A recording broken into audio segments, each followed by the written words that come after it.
몰빵 하고 싶지만 그럴 짱 아니고요. 진짜 몰빵 한다면은 다른 나라나 한국도 마찬가지로 진짜 자신 있는 거. 근데 자신 있는 거 말이에요. 지금 갖고 있는 주식이 아니고 하나도 없는 상태에서 내가 다시 선택할 때 여러분 부모님 아니면 자식 이름으로 살 수 있어요? 그 정도가 될 주식만 몰빵하는 건데 그것도 50%는 리스크합니다.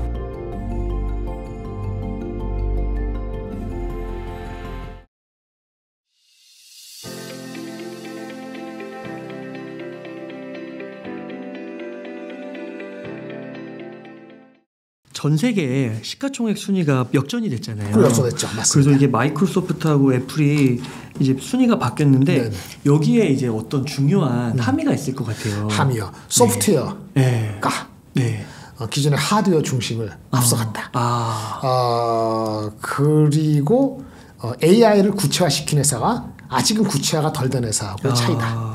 사실은 애플은 하드웨어 회사는 아닙니다. 소프트웨어라는 서비스 비즈니스도 있고 서비스는 그냥 다릅니다만 소프트웨어 생태를 갖고 있는데 AI라는 시대에 맞춰서 그거를 좀 활용하고 그거를 구체화시키는 단계에서는 조금 지금까지는 보여준 게 덜하다 보니까 애플하고 마이크로 뒤집었는데 당분간 제 생각 봤을 때는 올해 상반기까지는 마이크로소프트가 앞서갈 것 같습니다. 상반기까지요? 네. 그럼 애플이 다시 역전할 수도 있어요? 하반기에 아이폰 16이 잘 나오면. 그렇군요. 그건 가봐야 되는 거니까. 네. 상반기까지는 마이크로소프트가 앞서갈 것 같습니다. 애플은 AI가 아직은 진짜 좀 이렇게 뭐가 있나요? 이게 뉴스에 나오는 게 별로 없는 것 같아요. 그러니까 우리가 삼성이 이제 아이폰이 아니고 뭐지? 갤럭시 S24 해가지고. 네, 맞습니다. 맞아요.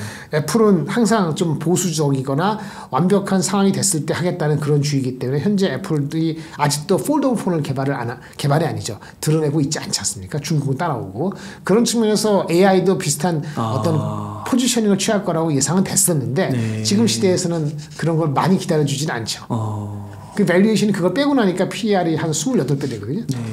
그거 빼고 나니까 좀 부담스럽잖아요.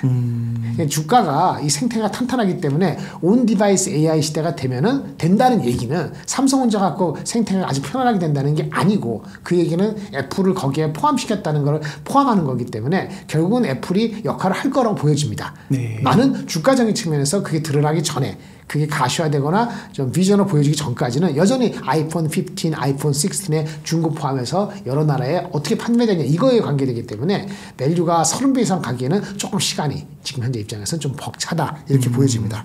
그 애플이 지금 중국 시장에서 좀 고전을 하고 있는데 그 고전되는 그런 상황이 타개는 좀 가능하다고 보세요? 단기적으로 어렵죠. 보세요. 아까 온 디바이스 AI 없죠? 폴더블도 없죠? 그러니까 오죽했으면 애플이 얼마 전에 가격을 좀 낮췄겠습니까? 중국에서.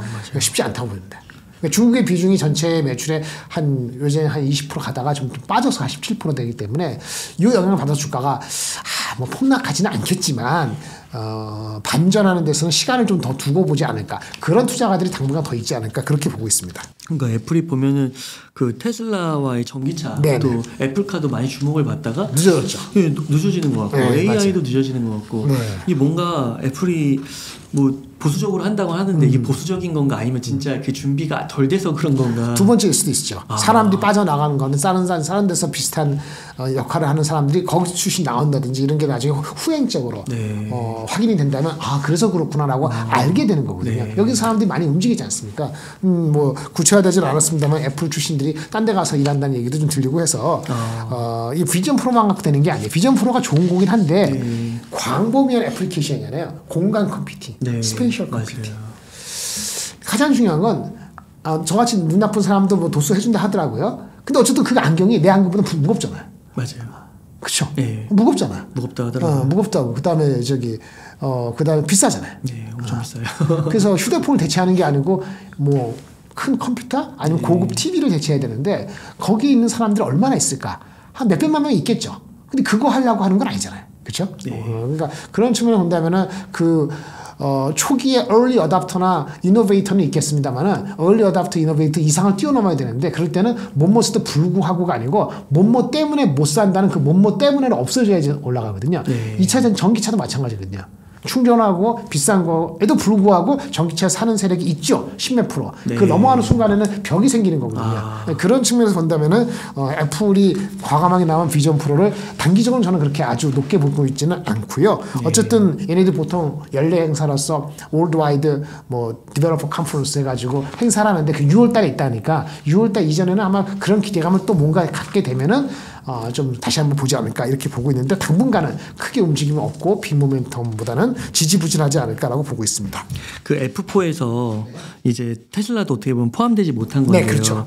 테슬라도 주가가 많이 하락을 했습니다. 네, 180불 네. 이 정도까지 내려왔는데 언제쯤 반등할 것이라고 보세요? 똑같습니다. 네. 전기차가 언제쯤 많이 팔릴 것이냐. 성장률이 내려가는데 근데 그나마 미국이 성장률이 잠재력이 있죠. 네. 유럽이나 중국은 페니트레이션 레이트가 20% 30% 넘어갔기 때문에 아까 말한 그 얼리 어답터 레벨을 뛰어넘는 배리어가 생기는데 미국은 아직 10% 막 넘어가는 거니까 조금 남았어요. 근데 미국 사람들이 뭐에 민감하죠? 차값 할부로 팔아야 되는데 금리가 높잖아요. 맞아요. 그래서 앨런 머스크 얘기하는 게 거짓말은 아닌 거거든요. 금리 내려달라. 그렇죠. 금리 내려간다면 사면 돼요.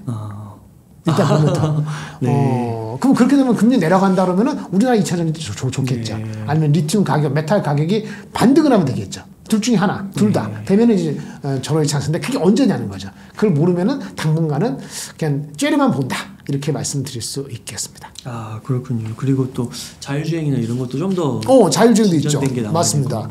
근데 이제 사이버 트럭은 보니까 뭐 그거는 자율주행 아직 먼 것 같고 그건 아니고 일반적인 그 레벨 2.5, 3가 좀 더 성숙된 것이 장을 장착이 돼야 되는데 좀 많이 기대했다가 조금 좀 늦어지고 있는 거기 때문에 이거 역시 구체화되려면 조금 시간이 걸리지 않겠나 싶네요. 그 몇몇 증권사에서는 네. 우리나라 증시에서 로보테마를 대장주로 많이 꼽으시더라고요. 로보케마로서 저기 테슬라를요. 네, 테슬라도 그렇고 또 우리나라에 있는 로봇 네네. 상장돼 있는 그런 네네. 기업들. 네. 근데 이게 한편으로는 또 AI보다는 조금 시간이 걸릴 거라고 걸리죠. 보면서 네. 그렇게 보면서 좀 네. 너무 이르다라는 시각도 있고. 저는 봤을 때는 AI가 로봇의 레벨을 달리하는 건 분명히 맞는데 네. 지금까지 나와 있거나 지금 주가를 드라이브한 거는 그게 아니거든요. 네.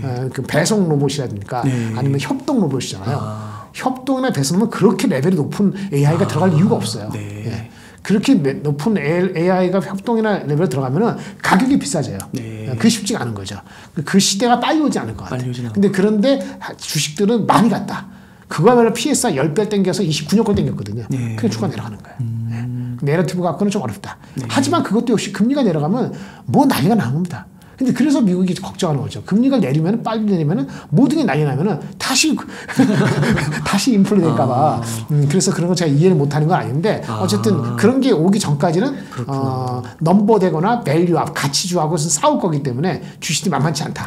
그 테슬라 같은 전기차도 지금은 좀 힘들지만 금리나 시그널이 나오고 달라지죠. 전기차는 어차피 성장할 세트 언젠간 가는데 이게 지연될 뿐이라고 이렇게 보시는 거죠. 네, 맞습니다. 그러면은 만약에 지금 여윳돈이 있어서 AI와 아까 AI 대표 뭐 마이크로소프트와 오를 대로 오른 마이크로소프트와 테슬라가 있다면 어떻게 투자를 하시겠어요, 본부장님 같은 경우는? 성향에 따라 다를 것 같습니다.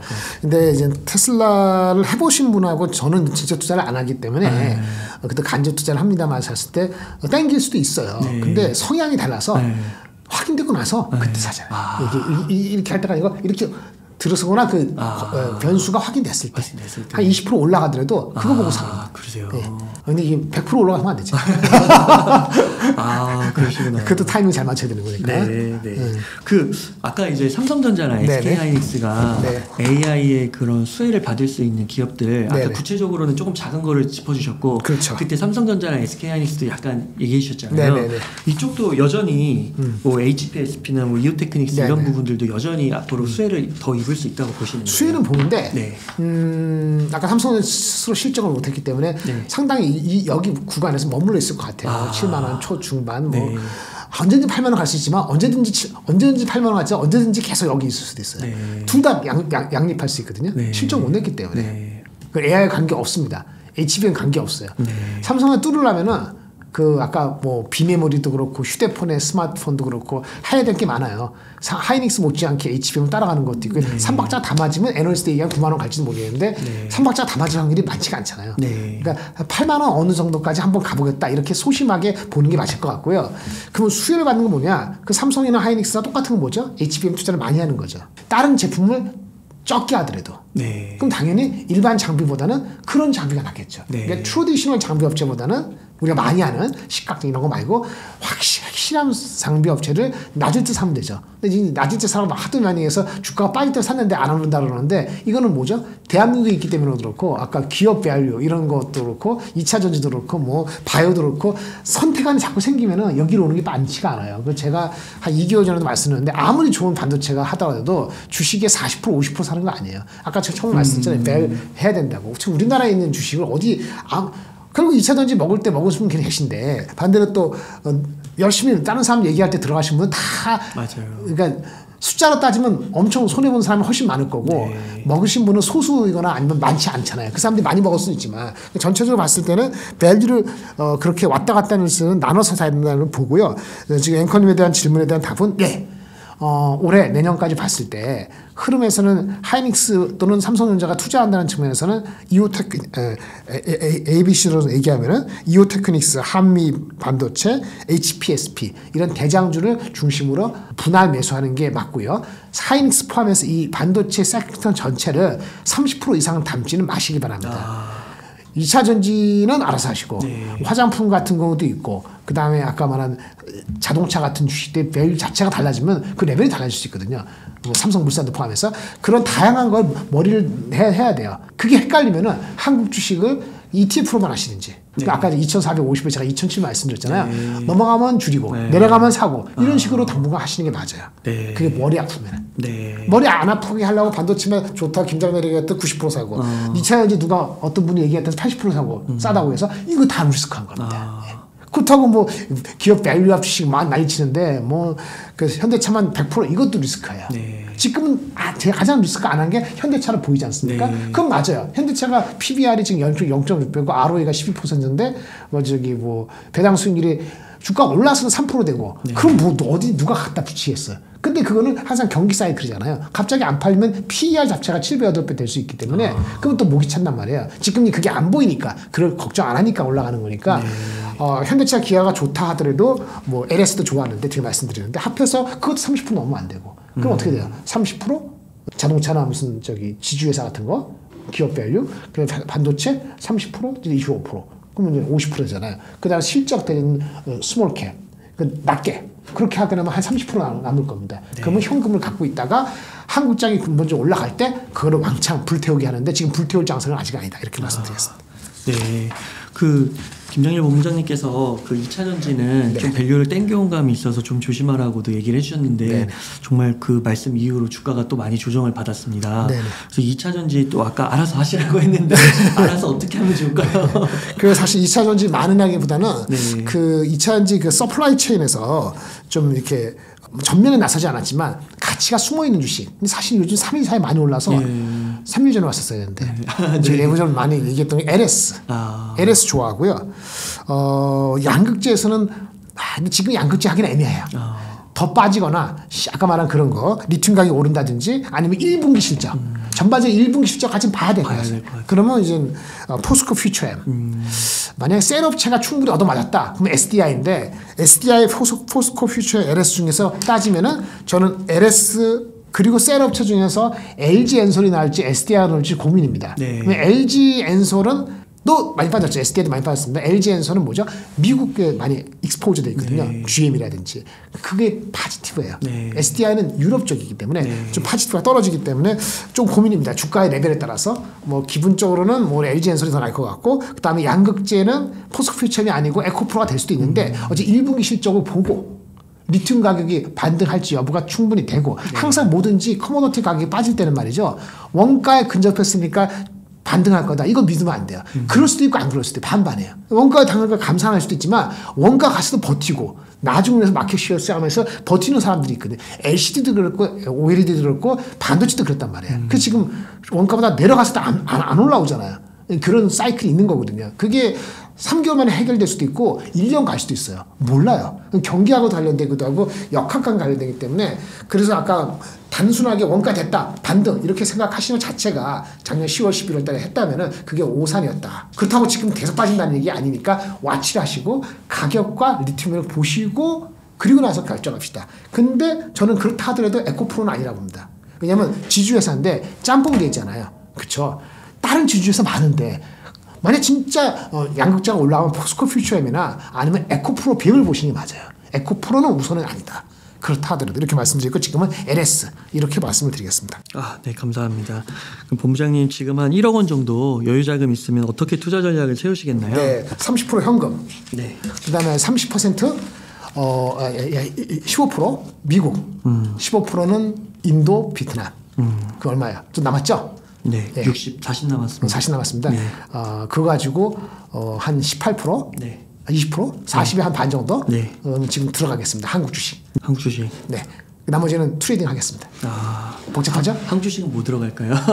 반도체. 반도체. 그다음에 아까 현대차, LS, 삼성물산도. 네. 이렇게. 기본적으로 몰빵은 안 된다. 몰빵 안 된다. 나눠가지고. 네. 자신 없다. 네. 그러면은 혹시 딱 하나만 지금 사야 된다면 뭐 사시겠어요? 삼성물산하고 LS가 고민할 것 같은데. 네. 그러세요. 삼성물산이요? 네. 그러시군요. 이중 회장님 오늘 선고 받으셨나요? 어떻게 나왔어요?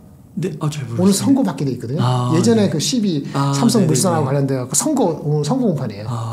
그런데 삼성물산은 지금 압력을 가고 있어요. 행동주의 펀드가. 배당 많이 하라고. 네. 그런 분위기가 좀 더 이어지지 않을까요? 라는 생각을 갖고 있습니다. 네. 이거는 순수하게 ROE가 싸서 이런 개념이 아니에요. 그래서 이걸 권고 드릴 수는 없는 거고요. 아까 LS는 완전히 다른 애니멀이잖아요. 여러분 성향에 따라 갖고 완전히 다른 선택을 할 수도 있다고 보여집니다. 몰빵 하고 싶지만 네. 그럴 장 아니고요. 네. 진짜 몰빵 한다면은 다른 나라나 한국도 마찬가지 진짜 자신 있는 거. 근데 자신 있는 게 말이에요. 지금 갖고 있는 주식이 아니고 하나도 없는 상태에서 내가 다시 선택할 때 여러분 부모님 아니면 자식 이름으로 살 수 있어요? 그 정도가 될 주식만 몰빵하는 건데 그것도 50%는 리스크합니다. 아무리 많이 잡아도. 그게 언제든지 판단이 틀릴 수 있기 때문인 거죠. 그럼요. 판단 틀릴 수 있으면 자기 생각을 바꿀 수 있어야 돼요. 네. 그거 못 바꾸고 고집이 있잖아요. 하시면 안 돼. 그러니까 엄청 공부하고 막 이게 크로스테크도 막 했는데 너무 좋아. 그래도 안 틀렸다. 되는 거죠. 틀리면 빨리 반 정도 손정비하고 나와야지. 그래도 안 되는 거죠. 50% 이상은. 그래도 저는 그렇다는 거고 돈 잘 버시는 분이야 빚져서 하시는 분들 이제 그야 뭐라고 할 수는 없는데 네. 그렇게 공고 드리는 거지 제가 말이 다 신이 아니니까. 근데 최악의 상황에 또 놓치는 게 있을 수도 있고 빠질 수 있는 거니까 또 그거 없어도 아무 문제 없다 사는데 그럼 그렇게 하셔도 돼요. 그렇게 집 사고 자동차 바꾸고 애 학교 가는데 아무 문제 없는데 그거 한 1억 정도 날려도 아무 상관 없다. 그럼 몰빵할 수 있죠. 제 말씀은 1억이 아무것도 아닌 게 아닌 사람이 대부분이니까 그분 기준으로 말씀드리는 것 뿐입니다. 네. 감사합니다, 본부장님. 네, 감사합니다. 이렇게 해서 김장렬 본부장님을 모시고 이야기를 나눠봤습니다. 긴 시간 동안 유익한 사이트 많이 나눠주셔서 감사의 말씀드립니다. 오늘 고생 많으셨습니다. 네, 감사합니다.